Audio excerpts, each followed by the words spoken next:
भीष्म पितामह की बाणों की शैया। कुरुक्षेत्र युद्ध समाप्त हो चुका था।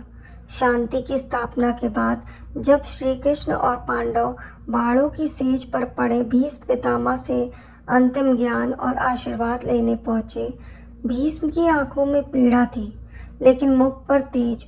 उन्होंने श्री कृष्ण से पूछा, हे मधुसूदन, मैंने जीवन भर धर्म का पालन किया, किसी को कष्ट नहीं पहुंचाया, फिर भी मैं इन बाणों की शैया पर तड़पता हुआ क्यों पड़ा हूँ? मेरे कौन से कर्म का यह फल है? श्री कृष्ण मुस्कुराए और बोले, पितामह, आपने सत्य कहा। आपने अपने जीवन में किसी को दुख नहीं पहुंचाया, लेकिन क्या आपको 101वें जन्म की बात याद है? भीष्म चौंक कर बोले, नहीं प्रभु। श्री कृष्ण बोले, उस जन्म में भी आप एक राजवंश के युवराज थे। एक दिन आप शिकार पर निकले। जंगल में एक वृक्ष से एक करकैंटरा नीचे गिरा और आपके घोड़े की दिशा में आने लगा। आप उसे बाण से उठाकर पीछे फेंक देते हैं। वह जाकर बेर के पेड़ पर गिरता है।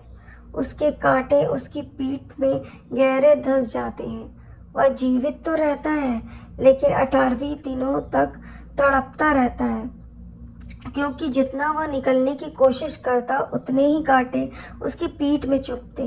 करकैंटा बार बार ईश्वर से एक ही प्रार्थना करता, हे युवराज, जिस तरह मैं पीठ के बल कांटों में अटका हूँ और मन नहीं पा रहा हूँ, उसी तरह तुम भी एक दिन ऐसे ही तड़पोगे।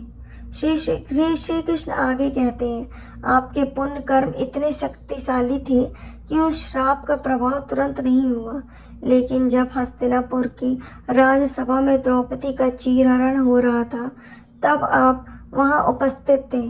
सक्षम होकर भी मौन रह गए।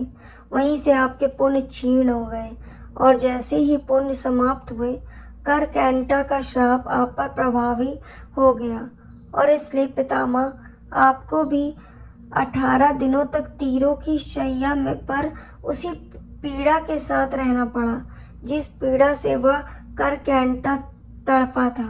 सीख, कर्म कभी क्षमा नहीं करता। पुण्य कर्म उसकी तलवार को रोक सकते पर खत्म नहीं कर सकते। दूसरों के दुख की उपेक्षा भी पाप होती है।